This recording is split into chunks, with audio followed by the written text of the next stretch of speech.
सोहम सोहम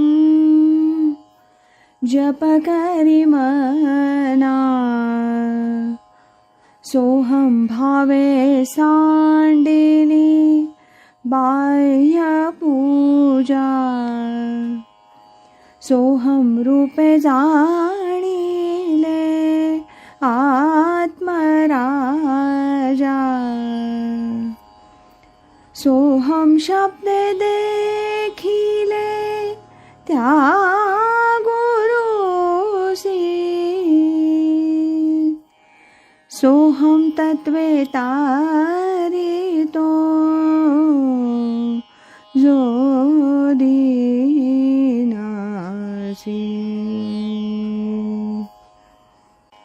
आज ऐकूया परमपूज्य श्री गजानन महाराज गुप्ते यांच्या आत्मप्रभा या ग्रंथातील महाराजांनी मुमुक्षूंना दिलेला संदेश दुसरा, त्याचा भाग 10. सोहम साक्षी म्हणजे कोण? थोड्या दिवसांपूर्वी माझ्याकडे एक विद्वान शास्त्री येऊन गेले. त्यांनी मी माझ्या काही मित्रांना पाठवलेली पत्र तसंच धार्मिक संस्थांना मी दिलेले संदेशही वाचले होते. या माझ्या पत्र आणि संदेश वाचनानंतर माझ्याविषयी त्यांना पूज्य भाव उत्पन्न झाला होता.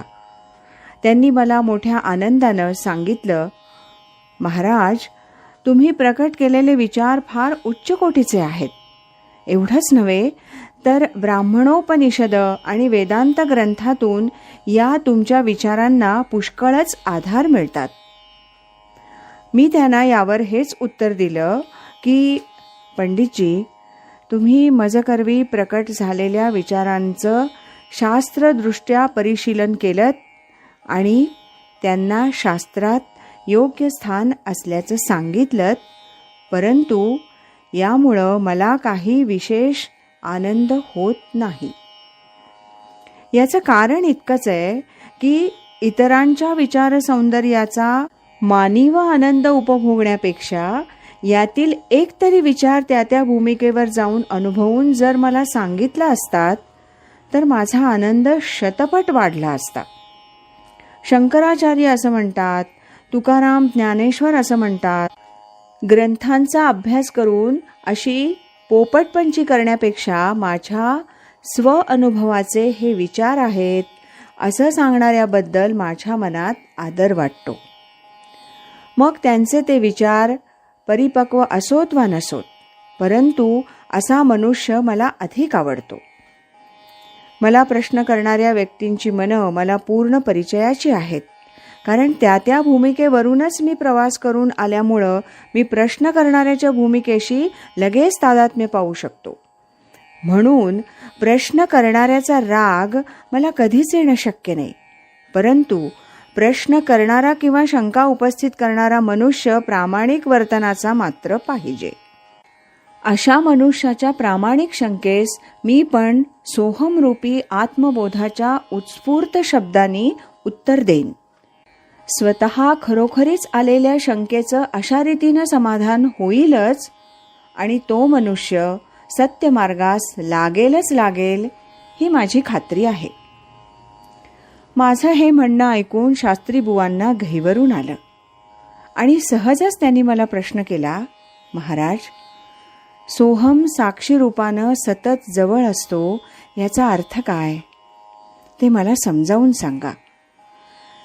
यावर मी माझ्या एका विवेकानंदांच्या अभ्यासू मित्रानं सांगितलेली आणि आत्ता प्रसंगी सहज सुचलेली गोष्ट सांगितली. ती गोष्ट अशी,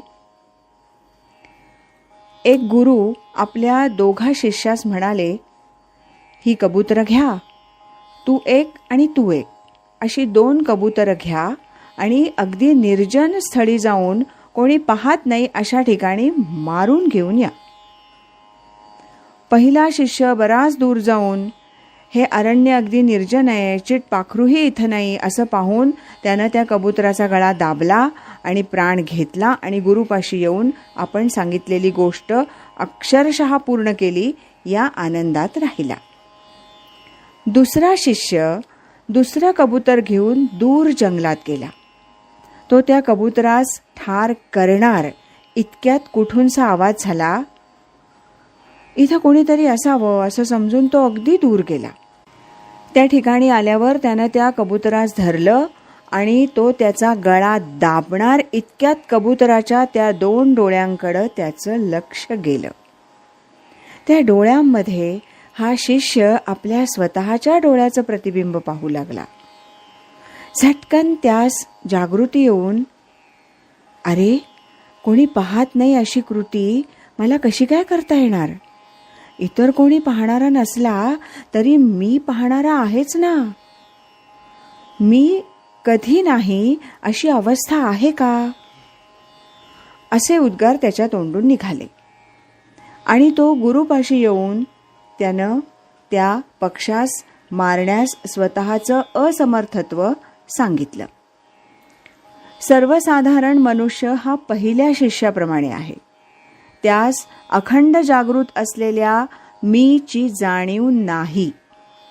दुसऱ्या शिष्याप्रमाणे ती जागृती झाली की मनुष्य जन्माचं सार्थक झालं.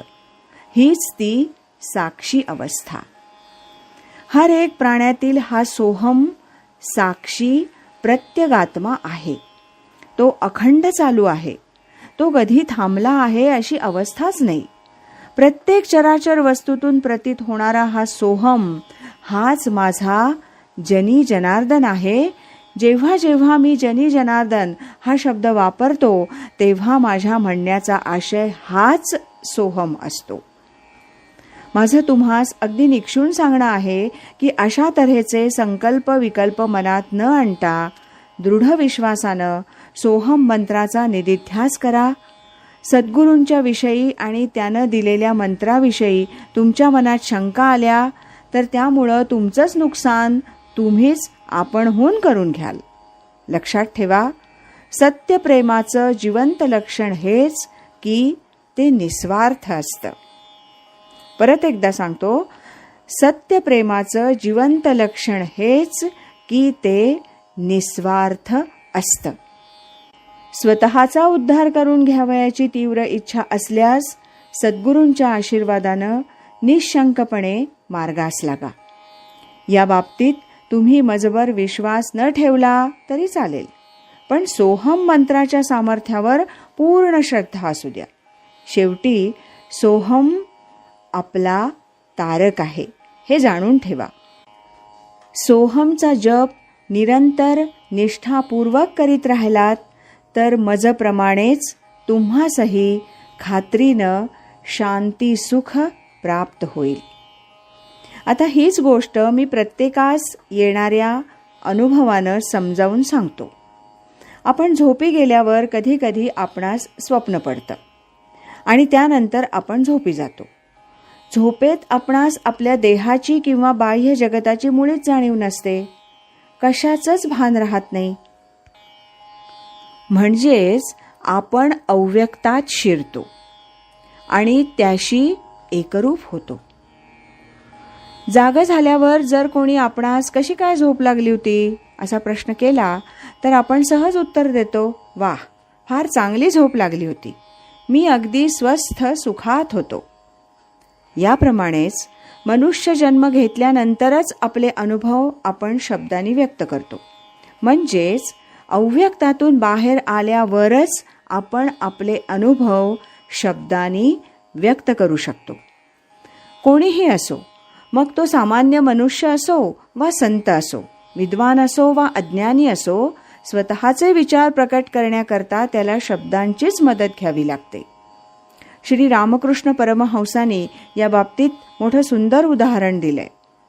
मिठाची बाहुली जर पाण्यात पडली तर ती विरघळून जाते आणि पाण्याशी तादात्म्य पावते. मग पाण्याविषयीचा तिचा अनुभव ती कसा व्यक्त करू शकेल? तिला तो अनुभव जर सांगावयाचा असेल तर तिनं एक पाय पाण्यात आणि एक जमिनीवर ठेवला पाहिजे.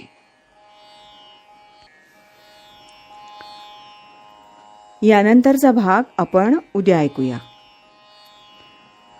श्रीमत सच्चिदानंद सद्गुरु श्री गजानन महाराज की जय. श्रीमत सच्चिदानंद सद्गुरु श्री स्वामी स्वरूपानंद महाराज की जय. हरि ओम तत्सत.